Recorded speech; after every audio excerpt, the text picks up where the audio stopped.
क्या होगा, वीक होगा। क्लियर?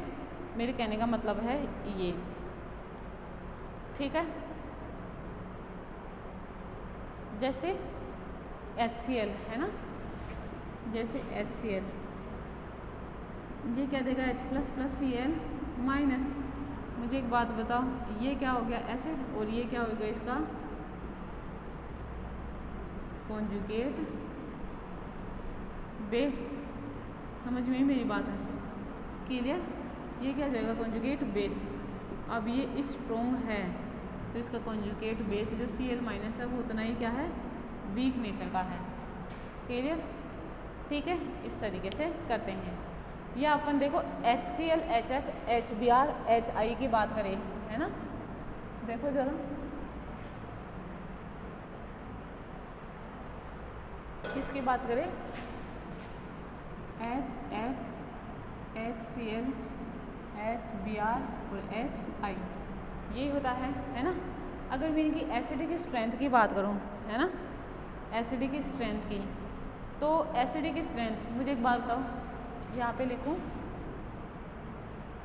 एसिडिक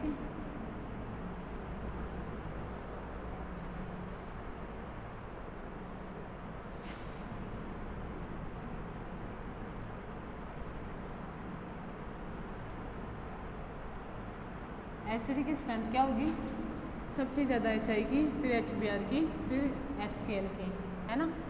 अब ये कॉन्जुगेट बेस, ये क्या बनाएगा, F माइनस, ये क्या बनाएगा, Cl माइनस, ये H प्लस आयन देकर, ठीक है। ये क्या बनाएगा, Br माइनस, ये क्या बनाएगा, I माइनस, ठीक है। तो बेसिक जो स्ट्रेंथ होगी, है ना, बेसिक स्ट्रेंथ, उसका ऑर्डर क्या हो जाएगा, ये बात क्लियर? क्या ये क्या है, एसिड, तो ये क्या हो जाएंगे, कॉन्जुगेट बेस, ठीक है। बात इस तरीके से, जैसे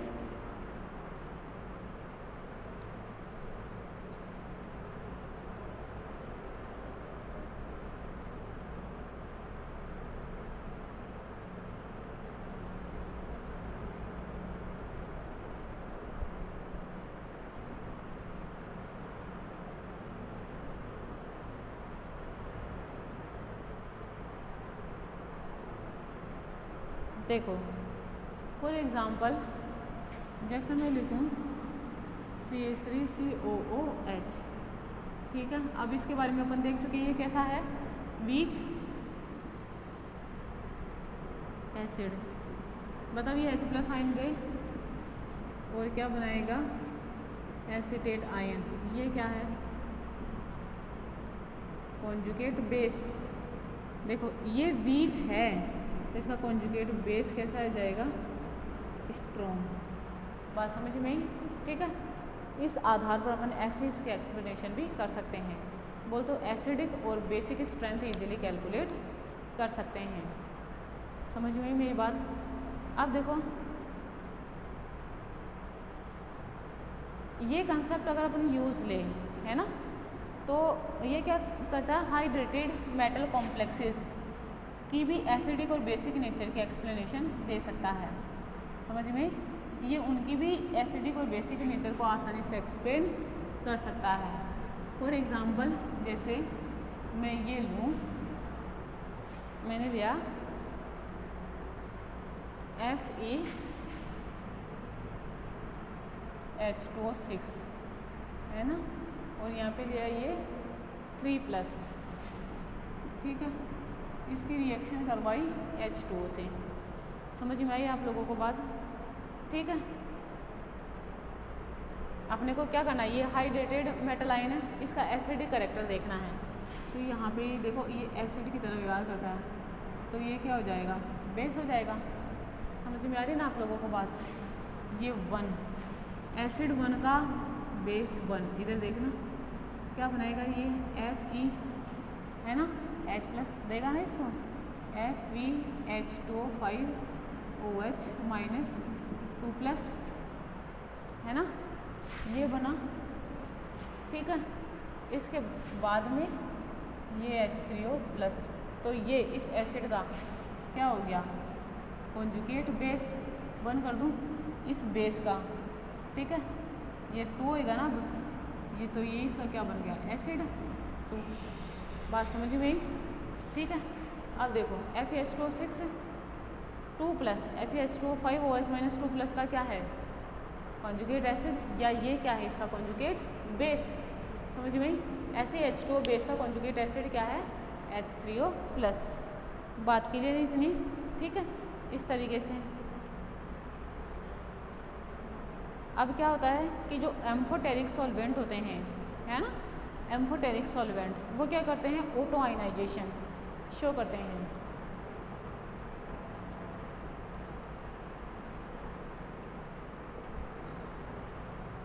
क्या कहा मैंने कि जो एम्फोटेरिक सॉल्वेंट होते हैं वो क्या शो करते हैं, ऑटो आयनाइजेशन। ठीक है, ऑटो आयनाइजेशन का मतलब क्या होता है, खुद ही पॉजिटिव बनाते हैं और खुद का ही नेगेटिव, मतलब खुद ही एसिड बेस की तरह व्यवहार करते हैं। ठीक है,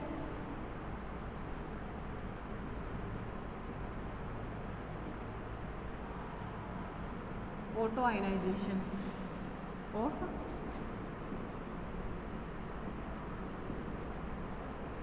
एम्फोटेरिक सॉल्वेंट। देखो H2 प्लस H2, एक बार इसे एसिड 1 बोल दूँ और इसे बेस 2 बोल दूँ। ठीक है, देखो ये क्या हुआ, ऑटो आयनाइजेशन। क्या हुआ, ये ऑटो आयनाइजेशन, और क्या बनेगा, H3O plus plus OH minus.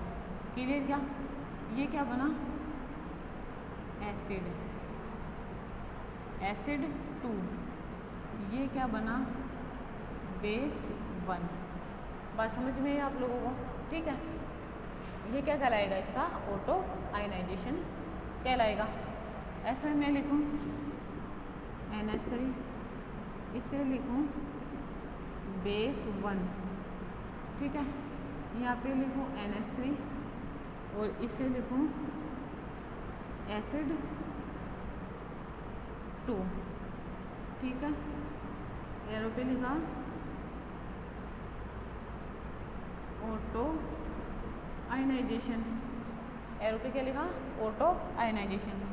तो क्या बनाएगा ये, NH4 plus plus NH2 minus, तो ये तो क्या हो जाएगा, बेस 2, है ना, ये क्या हो जाएगा, एसिड 1, किसका, इसका। ठीक है, ये किसका, इसका। ये क्या है, conjugate acid base pair. Clear? ये क्या है, कॉन्जुगेट एसिड बेस पेयर।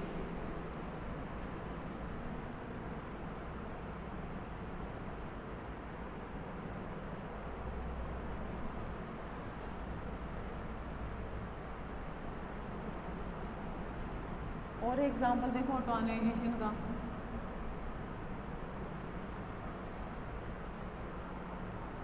देखो मैं लिखूँ H2SO4 प्लस H2SO4, इसे एसिड 1 बोल दूँ तो ये बेस 2 हो जाएगा। समझ में आई बात? देखो इसका ऑटो आयनाइजेशन करवाया तो देखो क्या बनेगा, HSO4 minus plus H2SO4 plus. ठीक है, ये क्या बना, एसिड 2 और ये क्या बना, बेस 1। बताओ ये इसका कॉन्जुगेट पेयर, ये इसका कॉन्जुगेट पेयर।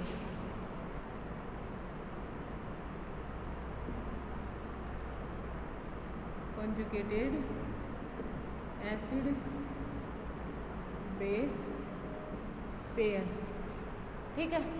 इस तरीके से ये क्या करेंगे, ऑटो आयनाइजेशन शो करेंगे, ठीक है। क्लियर ये वाली बात भी। अब ये क्या कहता है कि वे सभी प्रोसेज है ना, वे सभी प्रोसेज जिनमें प्रोटॉन का ट्रांसफ़र होता है ना, वे सभी एसिड जिनमें प्रोटॉन का क्या होता है, ट्रांसफ़र होता है ना, प्रोटॉन का मूवमेंट होता है, वो सभी प्रोसेस क्या कराते हैं, न्यूट्रलाइजेशन। इन्होंने और बाकी कोई कंसेप्ट नहीं दिया न्यूट्रलाइजेशन का कि अपन किसी भी रिएक्शन को, एसिड बेस रिएक्शन को न्यूट्रलाइजेशन रिएक्शन कब कहेंगे, ऐसा कोई जनरल आइडिया इनके पास नहीं था। इन्होंने नॉर्मली न्यूट्रलाइजेशन का क्या कंसेप्ट दिया कि H+ आयन का जो ट्रांसफ़र है, स्थानांतरण है, वही क्या कहलाता है, न्यूट्रलाइजेशन रिएक्शन कहलाती है, ठीक है। वो भी कॉन्जुगेट एसिड बेस की जैसे प्रोसीड होती हैं। जैसे मैं लिखूँ यहाँ पे, मैंने लिखा ये, ठीक है, ये कौन सा एसिड 1 बोल देती हूँ इसे, प्लस OH-, तो ये बेस 2 होएगा, समझ में देखना ज़रा, ये CH3COO-, ठीक है। बताओ ये बेस 1 हो गया, प्लस H2, ये एसिड 2 हो गया, है ना। ये इसका कॉन्जुगेट एसिड है, ये इस एसिड का कॉन्जुगेट बेस है, ठीक। तो लिखूँ इसको मैं कॉन्जुगेट एसिड बेस पेयर, है ना। और ये रिएक्शन क्या कराती है, न्यूट्रलाइजेशन रिएक्शन। ये रिएक्शन क्या कहलाती है, न्यूट्रलाइजेशन रिएक्शन कहलाती है। बात समझ में है क्या, ठीक है। इस तरीके से करते हैं। एक और एग्जांपल देखो, जैसे मैं लिखूँ NH4 प्लस Cn-, तो ये क्या होएगा, एसिड, मैं इसको एसिड 1 बोल दूँ, ये क्या होएगा, बेस 2, समझ में। देखो क्या बने, NH4 ने तो एक H+ दिया ना, तो ये क्या बना, NH3, देखो NH3 प्लस HCl, ठीक है। इधर देखना, ये क्या बनेगा, एसिड 2, और ये बेस 1, ठीक है।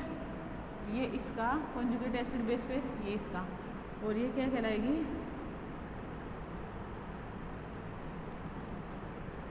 न्यूट्रलाइजेशन रिएक्शन कहलाएगी, ठीक है।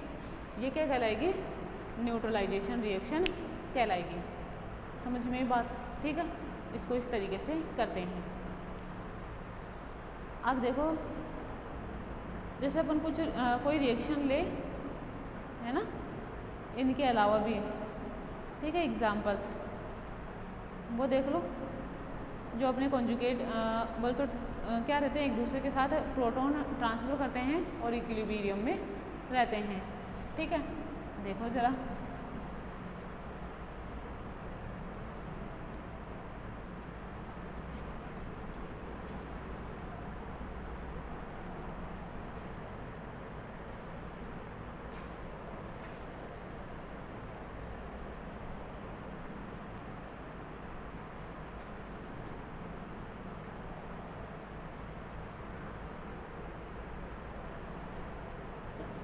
देखो जैसे एग्जाम्पल में मैं यहाँ पे ऐसे लिख देती हूँ, ये लिया मैंने एसिड 1 प्लस बेस 2, इक्विलिब्रियम का साइन लिखा और लिखा एसिड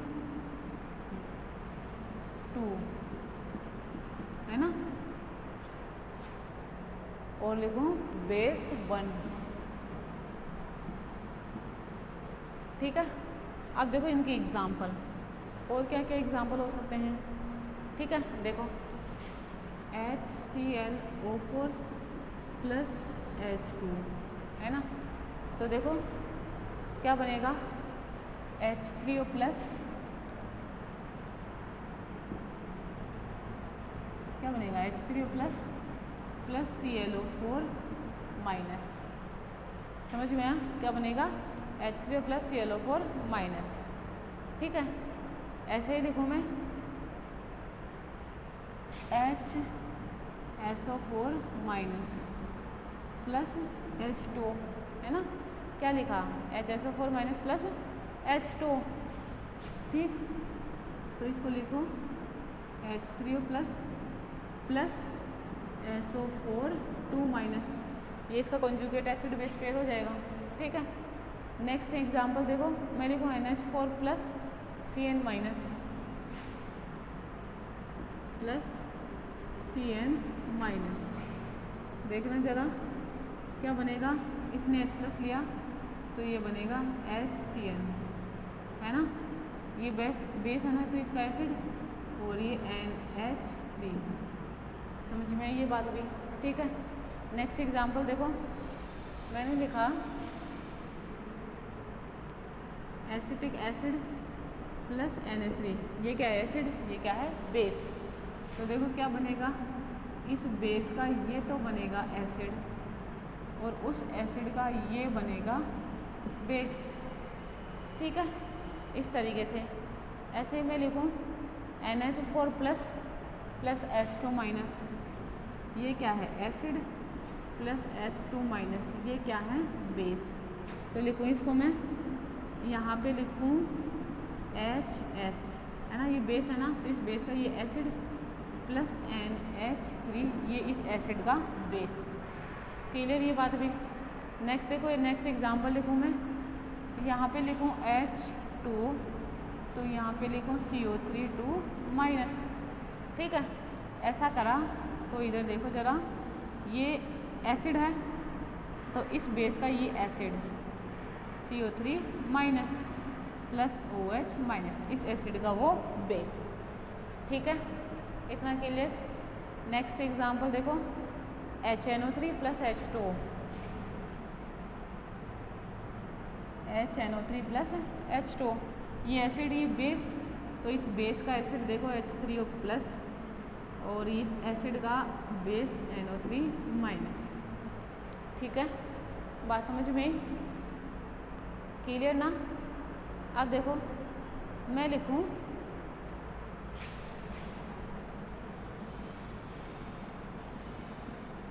ये, है ना, क्या होएगा, इधर देखना जरा, इसमें क्या होएगा, इसको देखें तो ये एसिड का बेस, तो इस बेस का एसिड क्या बनेगा, H3O प्लस, और उस एसिड का बेस क्या बनेगा, ये बनेगा। ठीक है, समझे, क्योंकि एसिटिक एसिड तो H प्लस आयन देता है ना। नेक्स्ट देखो, मैंने लिया NH4 प्लस और CO एसिटेट आयन। देखो क्या लिया, एसिड तो NH4 प्लस और बेस लिया OO माइनस। देखना क्या बने, CH3COOH plus NH3। Acetate ion का एसिड क्या बना, एसिटिक एसिड, और NH4 प्लस आयन का बेस क्या बना, NH3, है ना। नेक्स्ट देखो, एसिटेट, ये एसिड प्लस SH माइनस, देखो तो क्या बनेगा, बेस का एसिड बनाना है ना, तो क्या बने H2S, और ये एसिड का बेस, ये। ठीक है, ये क्या हो गया, एग्जाम्पल हो गया। नेक्स्ट देखो, नेक्स्ट एग्जाम्पल देखो, मैं लिखूँ H2O प्लस CN माइनस, ये एसिड, ये बेस, तो देखो HCN प्लस OH माइनस। बात क्लियर ये भी इस तरीके से। ऐसे ही मैं बनाऊँ यूरिया प्लस NH3, है ना। देखो मैं लिखूँ यूरिया इस तरीके से, NH2 और ये NH3। देखो क्या बनेगा, NH4 plus NH2 C double bond NH minus. समझ में आई क्या मेरी बात? ठीक है, तो ये क्या थे? प्रोटॉन ट्रांजिशन के मतलब प्रोटॉन ट्रांसफ़र के एग्जाम्पल। ठीक है, क्लियर क्या मेरी बात? ठीक है, अब देखो इन्होंने ऐसे कहा कि ये बोले ऐसे सारे ये सिस्टम सही है, ब्रोंसन एंड ल्यूरी ने कहा बिल्कुल सही है।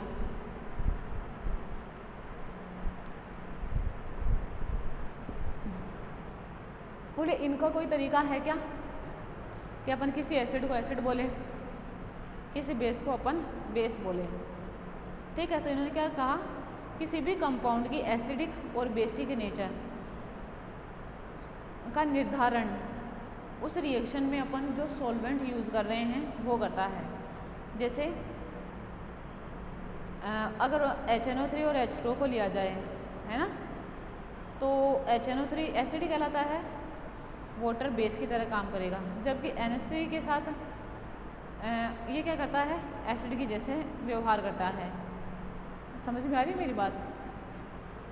कंपाउंडों की जो एसिडिक और बेसिक नेचर है ना, वो कैसे डिसाइड करते हैं अपन? H+ के ट्रांसफ़र से, सॉरी क्या, सॉल्वेंट की नेचर के आधार पर, है ना। सॉल्वेंट की नेचर देखेंगे और सॉल्वेंट की नेचर के आधार पर ही अपन किसी एसिड को एसिड या किसी बेस को बेस बोलते हैं। या किसी भी स्पीसीज में अपन ये करें कि ये एसिड कहे, ये एसिड है, ये बेस है, तो कैसे कहेंगे अपन? सॉल्वेंट की नेचर के आधार पर। सॉल्वेंट की नेचर के आधार पर अपन किसी भी स्पीसीज को एसिडिक और बेसिक कह सकते हैं। जैसे मैं कहूँ NH3 का सॉरी क्या, HNO3 बोल दो, नाइट्रिक एसिड को H2O में लिया तो ये एसिड की तरह व्यवहार करेगा। अगर NH3 को H2O में लिया जाए तो ये बेस की तरह व्यवहार करेगा। ठीक है, समझ में मेरी बात है? क्लियर? HNO3 के साथ तो H2O कैसा व्यवहार करेगा? बेसिक नेचर शो करेगा, मतलब ये एसिडिक नेचर का हो जाएगा HNO3। और NH3 के साथ कैसा व्यवहार शो करेगा? एसिडिक। मतलब जो NH3 है वो कैसे नेचर का हो जाएगा? बेसिक नेचर का। देखना ज़रा, एसिड 1 और ये बेस 2 रिएक्शन हुए तो क्या होएगी? H3O plus NO3 minus. ये क्या बन गया? एसिड 2। ये क्या बन गया? बेस 1। समझ में आया? यहाँ पर ये कैसा व्यवहार शो कर रहा है? बेसिक। तो ये एसिडिक होएगा। ऐसे ही देखो, NH3 के साथ ले इसको H2 के साथ, तो ये कैसा है? बेस। इसको 1 बोल दूँ तो ये क्या हो जाएगा? एसिड 2।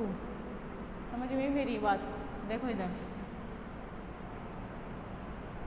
इसका बेस बने तो क्या बनेगा? OH minus plus NH4 plus. तो ये क्या है?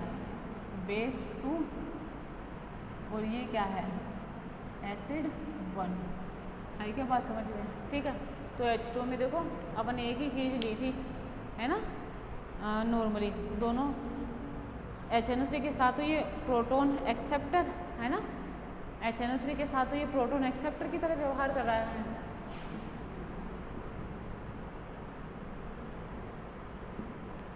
ना। और यहाँ पे ये कैसा व्यवहार शो कर रहा है? प्रोटॉन डोनर का। समझ में ही बात? ठीक है, इस तरीके से क्लियर ना? इतनी बात। नेक्स्ट देखो, अपन क्या करते हैं, इसी प्रकार क्या करें? HNO3 है ना, HNO3 को एक तो वाटर के साथ ले और एक HF के साथ ले। ठीक है, देखो जरा,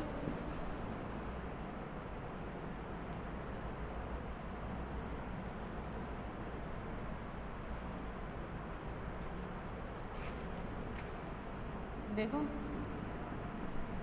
HNO3 को पहले किसके साथ लिया? वाटर के साथ, है ना। फिर HNO3 को किसके साथ लिया? HF के साथ। इधर देखो, बताओ, ये एसिड और ये बेस, तो इसे दूसरा बेस, इसे पहला एसिड बोल देते हैं। अब यहाँ से ये H+ ले तो H3O+, तो ये क्या बनाएगा? एसिड 2 ठीक है, और ये क्या बनाएगा NO3 माइनस, मतलब बेस 1। इसको देखो यहाँ पे ये क्या करता है, ये क्या है एसिड 1 और ये क्या है बेस 2, समझ में। ये क्या बनाएगा F माइनस, तो बताओ ये बेस 1 का निर्माण करा, प्लस ये क्या बनाएगा NO3 प्लस एसिड।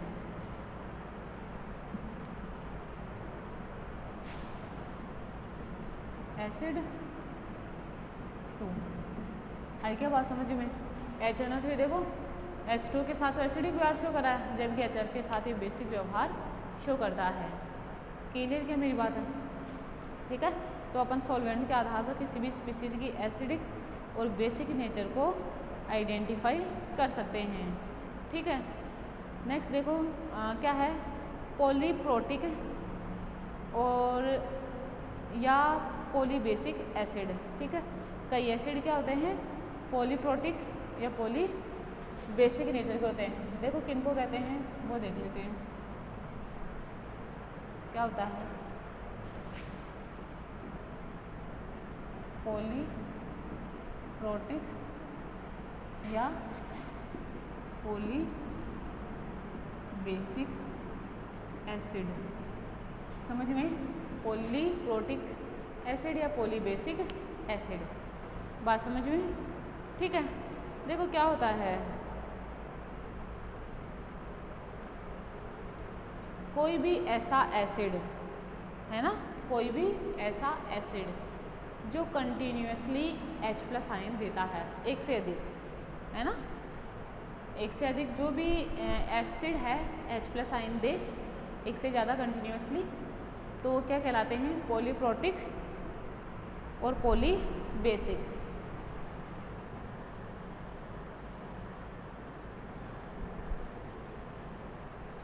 क्या कहलाते हैं वो पॉलीप्रोटिक और पॉलीबेसिक एसिड कहलाते हैं। कौन जो एक साथ मतलब कंटिन्यूसली एक से ज़्यादा H+ आयन देते हो, ठीक है। क्या कहेंगे अपन उनको पॉलीप्रोटिक या पॉलीबेसिक एसिड कहेंगे। अब अगर इन पॉलीप्रोटिक एसिड की एसिडिक स्ट्रेंथ देखें, है ना, एसिडिक स्ट्रेंथ वो क्या होती है कंटिन्यूसली कम होती जाती है, जिससे क्या होता है इनके के मान भी कम होते हैं, क्योंकि जो नेगेटिव स्पीसीज है, ठीक है, उसकी H+ आयन देने की जो टेंडेंसी होती है वो न्यूट्रल स्पीसीज के कंपेरिजन में क्या होती है कम होती है, ठीक है। कितनी बड़ी प्रॉब्लम सॉल्व हो गई। पहली चीज़ तो पॉलीप्रोटिक है ना, दूसरी चीज़ इनकी एसिडिक स्ट्रेंथ है ना, एसिडिक स्ट्रेंथ कंटिन्यूसली इनकी H+ आयन देने की टेंडेंसी क्या होती है कम होती जाती है, इसलिए एसिडिक स्ट्रेंथ भी कम होती जाएगी, ठीक है।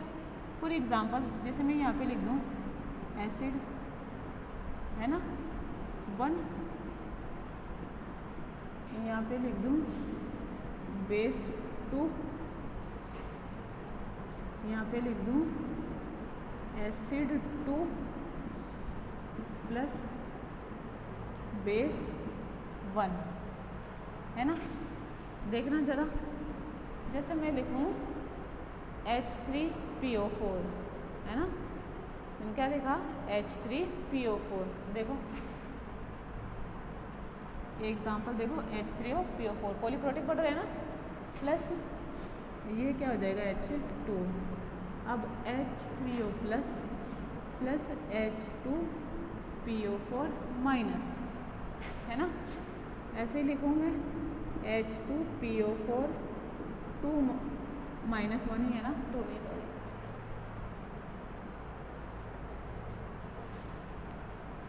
H2PO4 माइनस प्लस H2, इधर देखो HPO4 2 minus sorry H3O plus आएगा ना यहाँ पे, H3O प्लस HPO4 2 माइनस, ठीक है।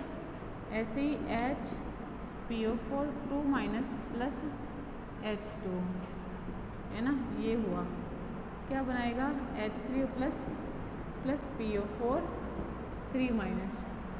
ठीक है, तो ये क्या है, कंटिन्यूसली देखो H प्लस साइन दे रहा है, तो ये कैसे क्या कहेंगे इस एसिड को, पॉलीप्रोटिक या पॉली बेसिक एसिड कहेंगे। ठीक है, दूसरी चीज़ क्या होती है, जो इनकी एसिडिक स्ट्रेंथ होती है ना, एसिडिक स्ट्रेंथ जो होती है इनकी,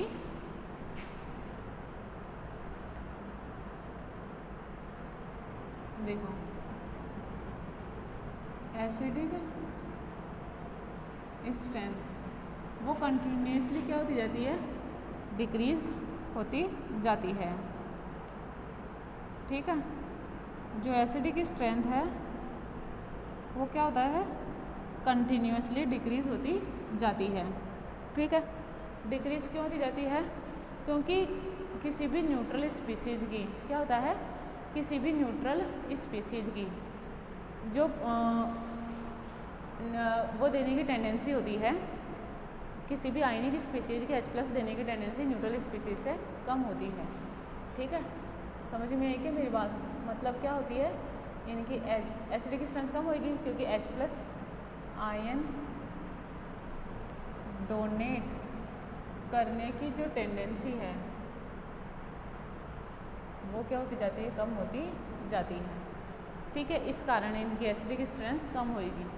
दूसरी चीज़, अगर एसिडिक स्ट्रेंथ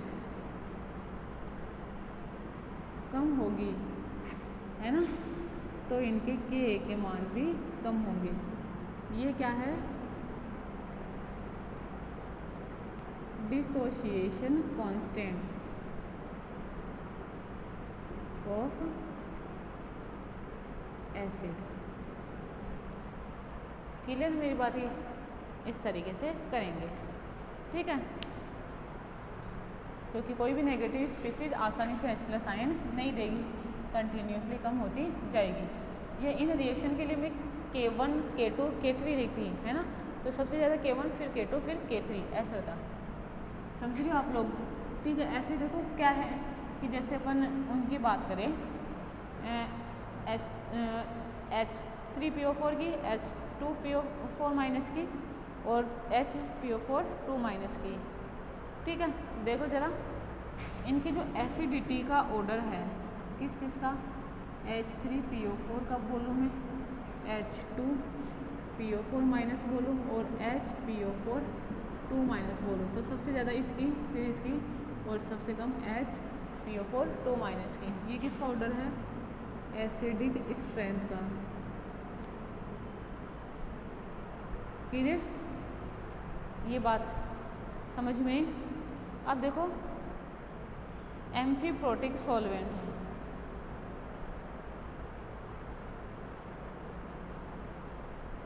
ठीक है, देखो क्या होते हैं, नेक्स्ट सब हेडिंग क्या अपनी, एम्फीप्रोटिक सॉल्वेंट है ना, amphiprotic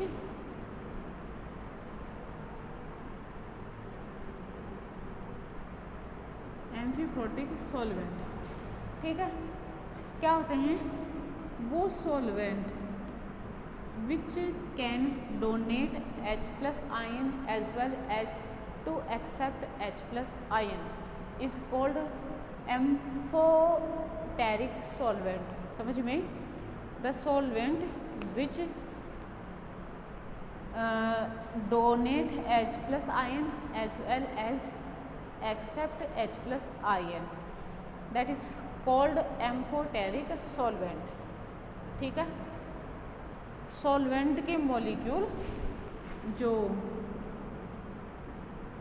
proton donor as well as proton acceptor होते हैं, वो क्या होते हैं, एम्फीप्रोटिक सॉल्वेंट कहलाते हैं। वो क्या कहलाते हैं, एम्फीप्रोटिक सॉल्वेंट कहलाते हैं। ठीक है, ये इतना है, समझ में बात।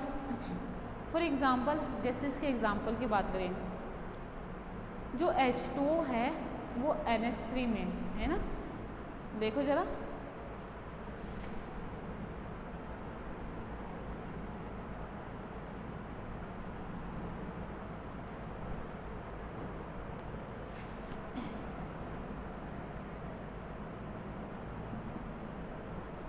देखो क्या रिएक्शन हो रही थी,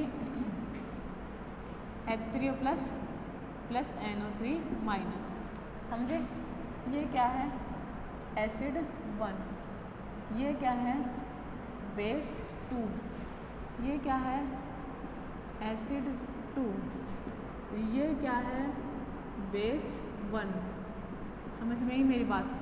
ऐसे ही देखो, मैं लिखूँ NH3 प्लस H2 तो भी क्या बनेगा, OH minus plus NH4 plus, ये क्या है, बेस 1, ये क्या है, एसिड 2, ठीक है। तो ये क्या हो जाएगा, बेस 2 और ये क्या हो जाएगा, एसिड 1।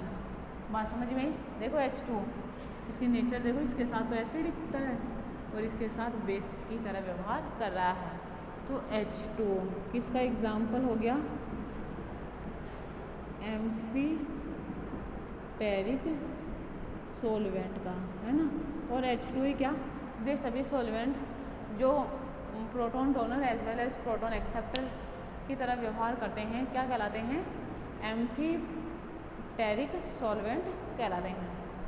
ठीक है, ये बात भी क्लियर, ठीक है। अब देखो एसिडिक और basic strength, relative strength of acid and base, समझ में आई।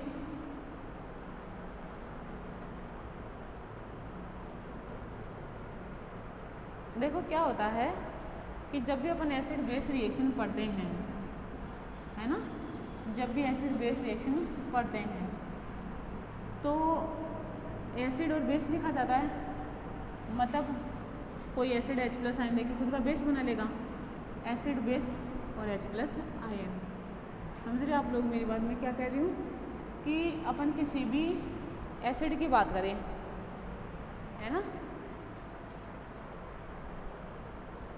किसी भी एसिड की जो प्रोटॉन डोनर कैपेसिटी है,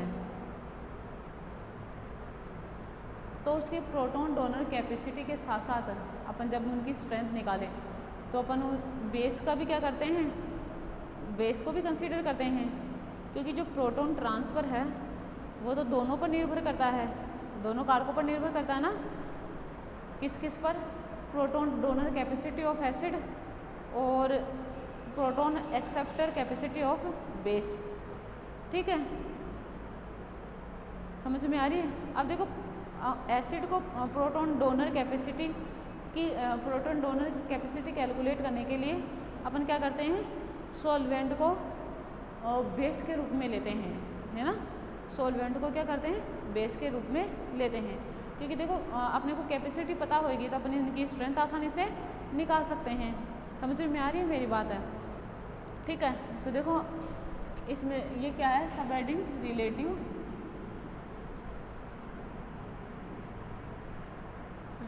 स्ट्रेंथ ऑफ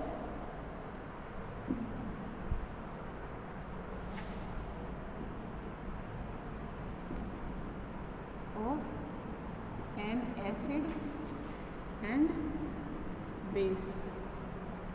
ठीक है, मैंने कहा प्रोटॉन की relative strength of an acid और बेस में क्या होता है कि किसी भी एसिड की प्रोटॉन डोनर कैपेसिटी कैलकुलेट करने के लिए बेस को भी ध्यान में रखा जाता है ना। मतलब प्रोटॉन डोनर कैपेसिटी या एसिड की स्ट्रेंथ निकालने के लिए अपन क्या करते हैं, ये किस किस पर डिपेंड करता है, एसिड की प्रोटॉन डोनर कैपेसिटी पर डिपेंड करता है और बेस की प्रोटॉन एक्सेप्टर जो टेंडेंसी है, कैपेसिटी है, उस पर डिपेंड करता है। ठीक है, मतलब किसी भी एसिड की एसिडिक स्ट्रेंथ, है ना,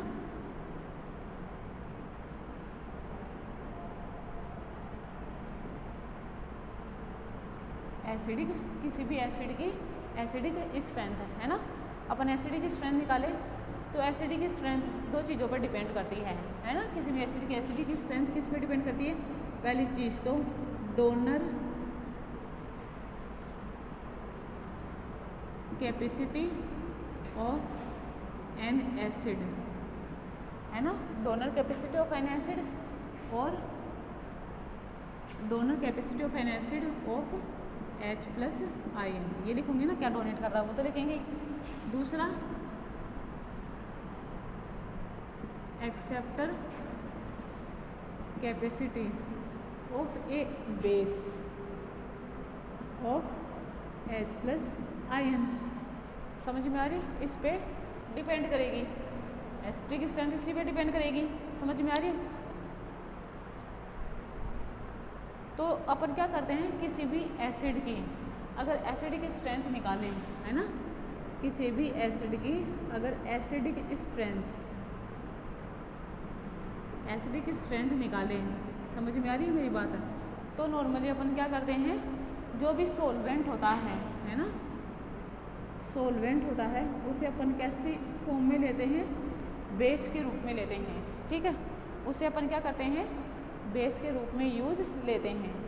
क्लियर, क्या किसी भी एसिड की एसिडिक स्ट्रेंथ निकालने के लिए अपन सॉल्वेंट को कैसे लेते हैं, एज ए बेस लेते हैं, समझ में आ रही, ठीक है। फॉर एग्जांपल जैसे मैं ये H2O सॉल्वेंट लूँ, है ना, सुनना देखो, जैसे कोई एसिड रिएक्शन कर रहा है बेस से, एसिड मतलब ये 1, ठीक है, एसिड 1 लिख देती हूँ,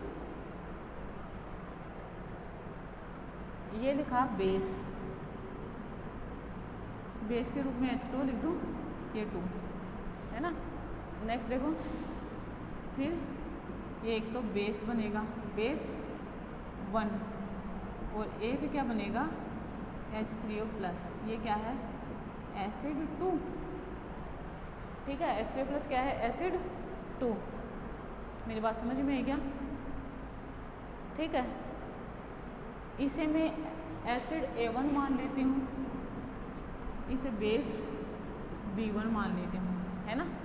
तो जो डिसोसिएशन कांस्टेंट होता है ना, जो डिसोसिएशन कांस्टेंट होता है वो क्या होएगा, K equals to concentration of product divided by concentration of reactant, है ना, ये होएगा इक्वल्स टू क्या लिखूँ मैं, कंसनट्रेशन ऑफ B1 और concentration of H3O+ divided by concentration of A1 और कंसनट्रेशन ऑफ H2।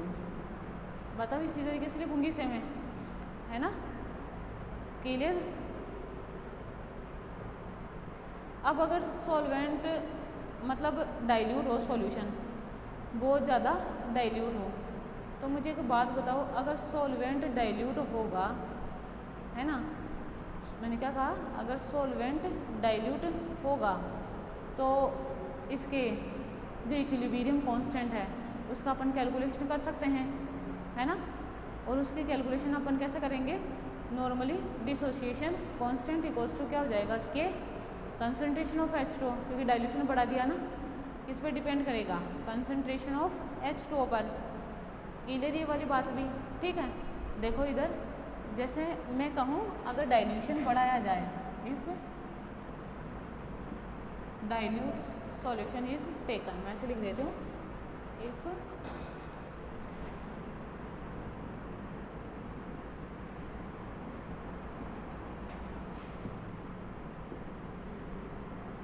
then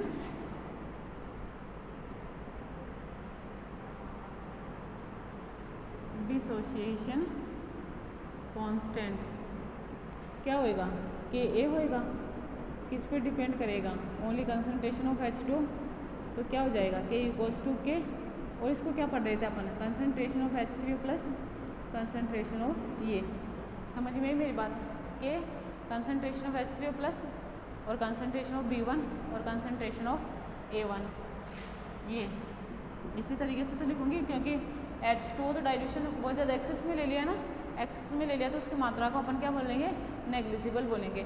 और ऐसे ही यहाँ पे मैं इसको इस तरीके से लिख सकती हूँ, concentration of H+Ion, concentration of B1 और कंसनट्रेशन ऑफ A1। बताओ, ऐसे लिख सकती हूँ ना, कि ये क्या है, डिसोसिएशन कांस्टेंट,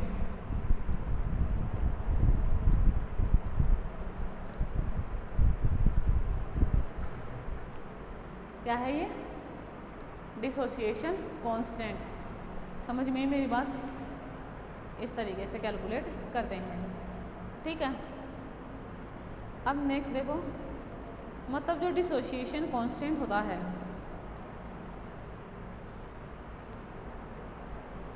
वो किसी भी एसिड का डिसोसिएशन कांस्टेंट, प्रोटॉन ट्रांसफर के equilibrium constant and relative base की कंसंट्रेशन का क्या होता है? मल्टीपल होता है ना। The multiple of equilibrium constant and relative strength of base. Multiple product क्या कहलाता है? इसका डिसोसिएशन कांस्टेंट कहलाता है, ठीक है। ये बोलेंगे ना अपन नॉर्मली। देखो मैंने क्या कहा, डिसोसिएशन कांस्टेंट को अपन कैसे डिफाइन कर सकते हैं कि किसी भी एसिड का जो डिसोसिएशन कांस्टेंट होता है वो प्रोटॉन ट्रांसफ़र के इक्विलिब्रियम कांस्टेंट और जो रिलेटिव बेस लिया है, मतलब रिएक्शन में जो बेस है उसकी कंसंट्रेशन का क्या होता है? गुणनफल होता है, ठीक है। समझ में? तो ये क्या कहते हैं अपन इसको? डिसोसिएशन कांस्टेंट कहते हैं, ठीक है। जिससे अपन क्या कर सकते हैं? प्रोटॉन ट्रांसफ़र का कैलकुलेशन कर सकते हैं, उसकी परिकल्पना मतलब तो उसका डिटर्मिनेशन कर सकते हैं H प्लस ट्रांसफ़र का। समझ में आई मेरी बात है, ठीक है। किसी भी बेस का जो बेसिक स्ट्रेंथ है ना, इसी प्रकार किसी भी बेस का क्या हो सकता है? बेसिक स्ट्रेंथ भी अपन ज्ञात कर सकते हैं, है ना। तो इसलिए मैंने लिखा कोई बेस, जैसे मैं लिखूँ बेस, ये बेस 1 हो गया, प्लस मैंने लिखा एसिड, है ना। और ये एसिड लिखूँ मैं यहाँ पे H2, एसिड 2 H2, ठीक है। देखो इसमें रिएक्शन होएगी तो क्या बनेगा? BH प्लस ये बनेगा, समझ में, और OH माइनस आयन बनेगा। क्या बनेगा? BH plus plus OH minus. तो मुझे एक बात बताओ, ये क्या हुआ? एसिड 1, ये क्या हुआ? बेस 2, ठीक है, क्लियर। B को H2 के साथ रिएक्शन का है, BH प्लस OH माइनस बना, ठीक है। अब इनका जो स्ट्रेंथ है वो कैसे निकालूंगी? Concentration of product divided by concentration of reactant. क्या लिखूँ? Concentration of BH plus concentration of OH minus divided by concentration of B और कंसंट्रेशन ऑफ H2, ठीक है। इसी तरीके से लिखूँगी। तो इसका अगर मैं डाइल्यूशन कर दूँ, है ना, एट डाइल्यूशन क्या हो जाएगा? KB, ये इसका डिसोसिएशन कांस्टेंट होगा, dissociation constant of base.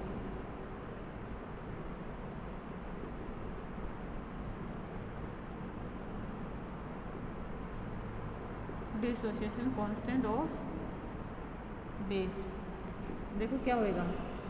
Normally क्या लिखूँ मैं? कंसंट्रेशन ऑफ H2, तो इसको क्या लिखूँ मैं? KA, है ना, इस पे डिपेंड करेगा KA। अब ये तो क्या हो गई? नेग्लिजिबल हो गई ना, तो इसको मैं लिखूँ BH plus concentration of OH minus और कंसंट्रेशन ऑफ B। क्लियर ये वाली बात है, ठीक है। मतलब बेस जो है, बेस की बेसिक कैपेसिटी को अपन क्या करते हैं? उसके कॉन्जुगेट एसिड BH प्लस और के डिसोसिएशन कांस्टेंट K के रूप में भी लिख सकते हैं, ठीक है। कैसे?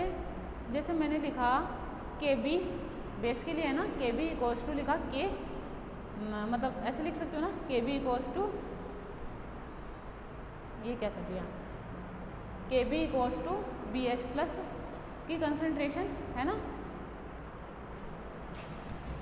BH प्लस की कंसंट्रेशन, ये K गलती से लिख गया है ना, उसको सही कर लेना। इक्वल्स टू क्या हो जाएगा? Concentration of BH plus ion, OH minus ion और divided by concentration of B, क्योंकि अपन इसको क्या पढ़ते हैं? Concentration of product divided by concentration of reactant. बात क्लियर ये भी, ठीक है।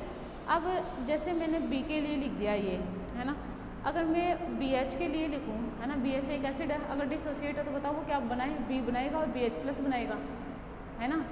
सुनो देखो, जैसे इसको तो मैं ऐसे लिख देती हूँ, इसको मिटा रही हूँ ना एक बार। देखो जो नीचे रिलेशनशिप आया था वही लिख रही हूँ मैं, KB इक्वल्स टू क्या आया था, BH प्लस और ये OH minus divided by concentration of ये। अब देखो मैं लिखूँ KA किसका, किसके रेस्पेक्ट में, BH प्लस के रेस्पेक्ट में। तो देखो BH ये होएगा तो क्या होएगा, कंसनट्रेशन ऑफ B और concentration of H plus ion divided by concentration of BH plus. बताओ इसका एसिडी कांस्टेंट ऐसे होएगा, समझ में मेरी ये बात है, ठीक है, क्लियर क्या इतनी। अब देखो नॉर्मली क्या है कि अगर मैं इन दोनों को मल्टीप्लाई कर दूँ, किसको, KA BH प्लस का गुणा KB, है ना, इसको मैंने क्या कर दिया, मल्टीप्लाई कर दिया। अगर मैं मल्टीप्लाई करूँ इन दोनों को, ठीक है, इन दोनों को मल्टीप्लाई करूँ तो क्या लिखूँ, BH प्लस और ये OH minus divided bye B multiply by इससे, तो मैं लिखूँ ऐसे होएगा ये B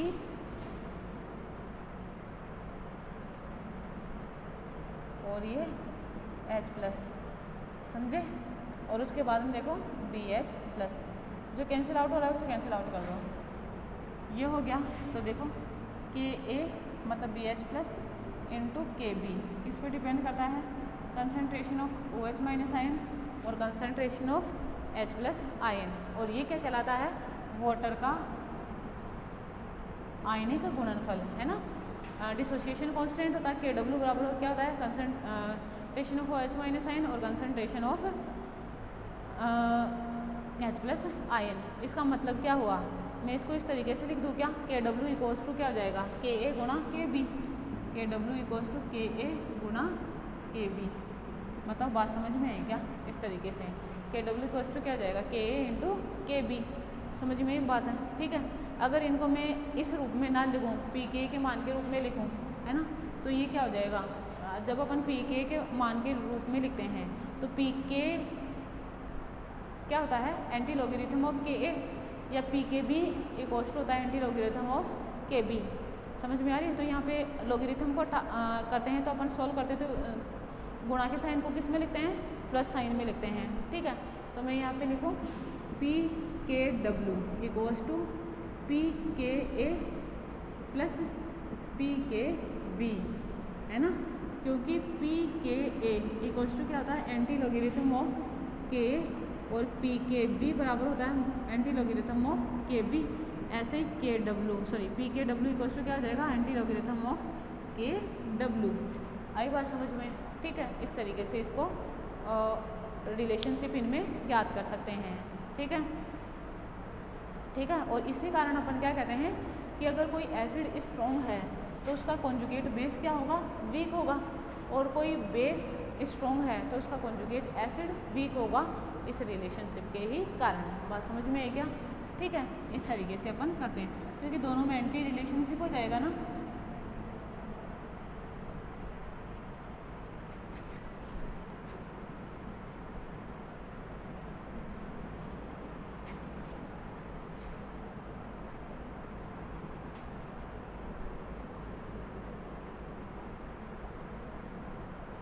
ठीक है, इस कारण अपन बोल सकते हैं कि किसी भी एसिड का कॉन्जुगेट बेस अगर वो स्ट्रॉन्ग है तो वो उतना ही वीक होता है ना।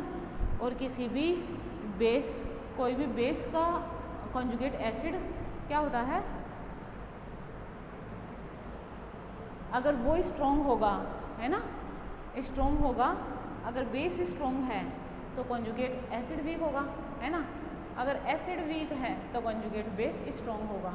या मैं कहूँ अगर एसिड स्ट्रॉन्ग है तो उसका कॉन्जुगेट जो एसिड है, अगर एसिड स्ट्रॉन्ग है तो उसका कॉन्जुगेट बेस बनेगा, और वो कॉन्जुगेट बेस क्या होगा, उतना ही स्ट्रॉन्ग होगा।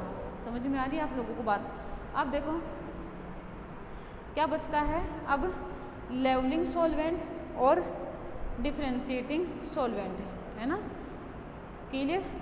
फिर इसमें आएगा ब्रोंस्टेंट ल्योरी कंसेप्ट की यूटिलिटी, देन इसकी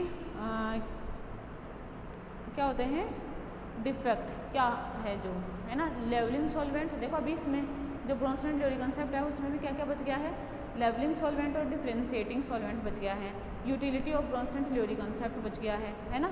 ऐसे ही डिफेक्ट ऑफ लॉन्स्टेंट ब्योरी कंसेप्ट बच गया और एप्लीकेशन ऑफ लॉन्स्टेंट ब्रोंस्टेंट ल्योरी कंसेप्ट, ठीक है, ये बच गया है। समझ में आ रही है? ठीक है, तो इसे पढ़ेंगे नेक्स्ट लेक्चर में। Thank you so much.